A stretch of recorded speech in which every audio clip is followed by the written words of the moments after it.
I told you there would be a moment. Well, guess what? The moment's here.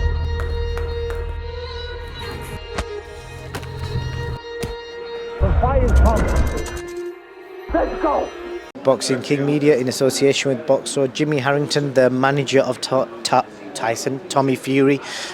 Jimmy, the first thing I want to speak to you about is this whole thing about double O bust. I believe you was involved in the negotiations after this contract was put out by Jake. So just tell us how that was concluded, because from what Jake said, he's saying you guys have pulled out. Well, if that's what Jake said, that's what must have really happened then, isn't it, eh, Jakey boy? We will find out a lot more as and when it unfolds this evening, won't we? But let's just say John Fury and Tommy Fury did a gentleman's agreement, a gentleman's handshake, and we'll leave it there. That's the last and most I'll say on this topic. I know you're saying it's the last thing you said, but can I just ask, has any more talks happened, or is it as Jake said it? As I've just said, that is the last I'll say on it. Good man. So moving on, it's fight day. You've known Tommy a long time. He's 23 years old, about to walk into a stadium full of fans wanting blood and guts. Fans tuning in worldwide. It's a pay-per-view. At 23 years old, is he mentally ready to deal with just the occasion? Forget the fight, just the occasion. Tommy's been round occasions like this with Tyson for time, hasn't he? He's a great individual himself. He carries himself very well. He's level-headed. He's mature. He's got the right people around him. So, yeah, I think he's ready to do. It's going to be his time. He's been on the Love Island stage, hasn't he? Has had all that to cope from that, and he copes very well with pressure, especially media pressure. He definitely does. I know you're backing your guy Tommy to win. I've just seen Drake, the rapper's put £400,000 on $400,000 on Jake Paul to win. What do you make of that? Well, we're stupid then, innit? Don't know him. Stupid. You don't know Drake? No, I don't want to know him. Famous rapper? Nah, not that famous if I don't know him, is he? It's going to be 400 dabs down, isn't he? That's all I can say. Go and study boxing and realise that he's just chucked 400 dabs away, in my opinion. Because everyone's got an opinion, haven't they? And that's just my opinion. You know, we filmed you the other day walking about on the streets of Riyadh.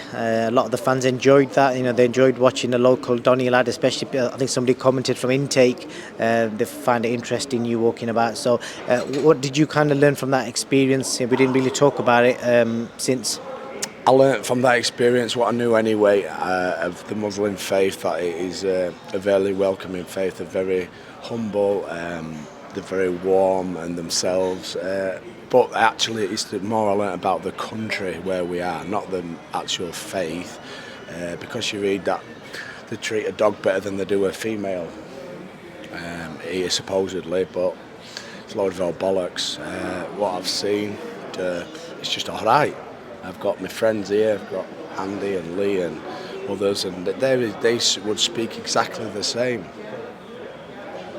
It's worth knowing you've been proper, like, you've been on it, because I was with you last night and you had a show that you had fighters on last night in Doncaster as well, so you was juggling all sorts. You're out here with the team doing pad work, training, doing your fitness stuff whilst you got a bad knee, and you had a show on last night as well. It's worth mentioning that. Yeah, the boys that boxed last night, fantastic, well done. Wins that will help them, propel them in their careers at this stage, just building them as novice pros, let's say, and hopefully one day that they can get out here on this stages. They come in and around it with me from time to time, so they know what it's all about. Just doing as much groundwork as I can for them to get them to these occasions, these great nights of boxing, but they've got to do all that first, go out and sell tickets and do the hard miles. Not all get this chance of I've been related or been a brother of a fantastic famous boxer, so unfortunately that's the other side of it. They've got to go out and graft. Definitely. So I've got to ask you, Jimmy, how do you keep yourself so grounded? Because you're Keep surrounded by... yourself so grounded because to the right of you in front of me is one of the best men that I've met in boxing, Spencer Brown, and he wouldn't let me be anything than myself because if I were a charlatan, he'd take me outside and give me such an hiding and fuck me off out at team. Is that correct, Spencer? Correct. Thank you, sir. And now He that ain't said correct. That ain't arse licking, kissing him off, it's just been straight. It's worth mentioning, obviously, you mentioned Spencer from Gold Star. Spencer's an unsung hero in this team, mate. Firstly, he's a good friend of mine. Known him a good few years now. I can phone him up, have a chat with him about, he phones me equally, takes the piss out of me, and it's just, he's an unsung hero. There's many unsung heroes in this sport. Unsung heroes equally are trainers. Alex Matvienko, Bob Howard, John Fury, they've grafted their balls off for the last X. I know because I'm a trainer myself, aren't I? Get no credit, no recognition. As and when everything goes all right, we're the best people in the world.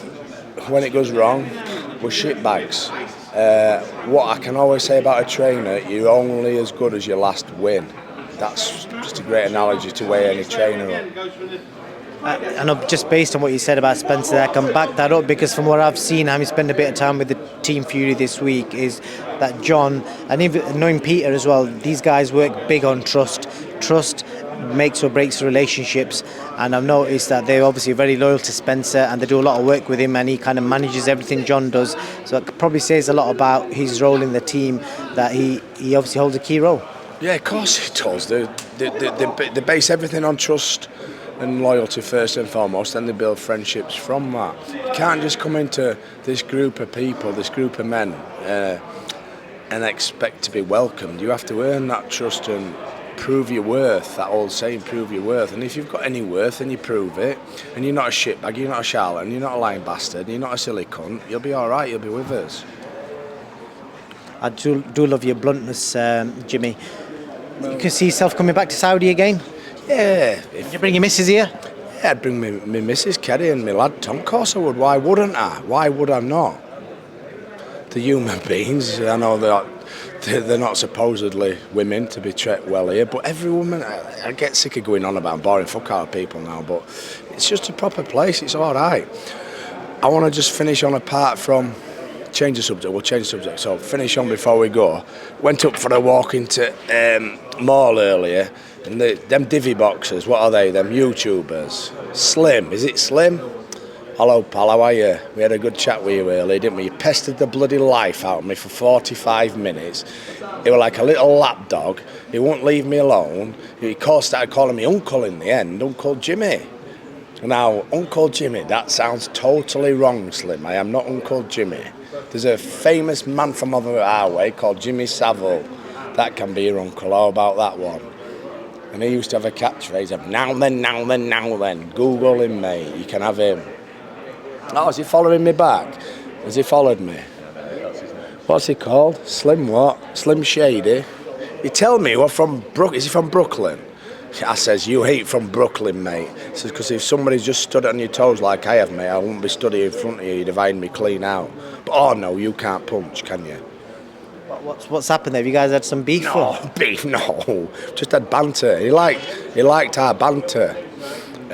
Roasting, I think he called it roasting, didn't he? Can I bring my good friend Lee in here?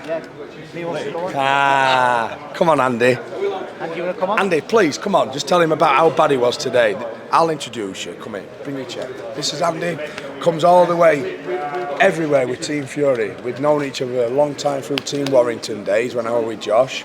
We built great friendships up, Andy and myself. It's worth mentioning Andy's tan because some serious work's gone into that.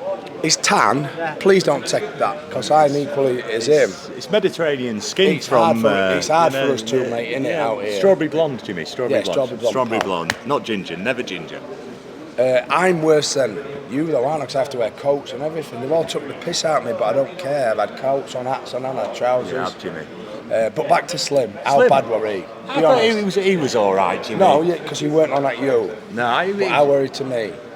he liked you. I know he liked me. I think he liked me too much. He was a bit too familiar, let's say, wasn't he? He was very familiar. He had no manners though.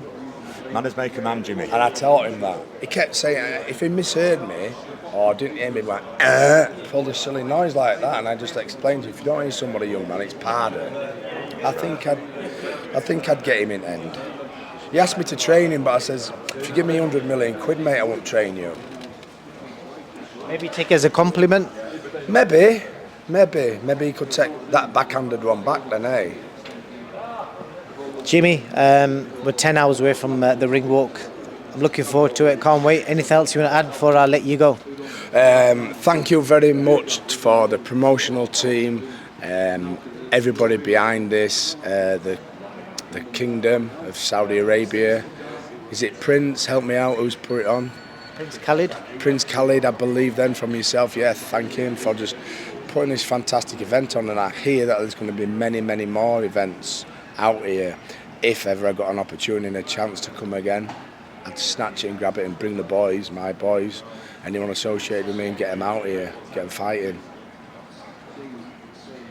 Jimmy, top man, appreciate your time as always, and it's been a great week spending it here with you and having some good banter.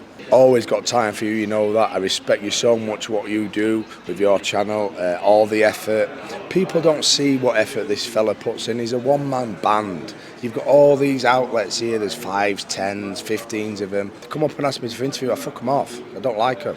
I'll do it with him because he's always been straight and honest. He never pesters me, never bothers me, never wants so. And he's always prepared to give. I don't take, but he's prepared to give and at least offer. Now that goes a long way to me. That it's called honour, respect and loyalty.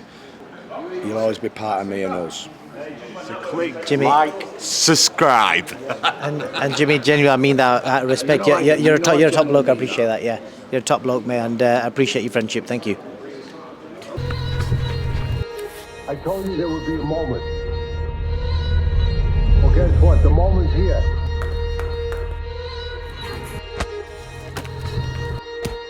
The fight is coming. Let's go!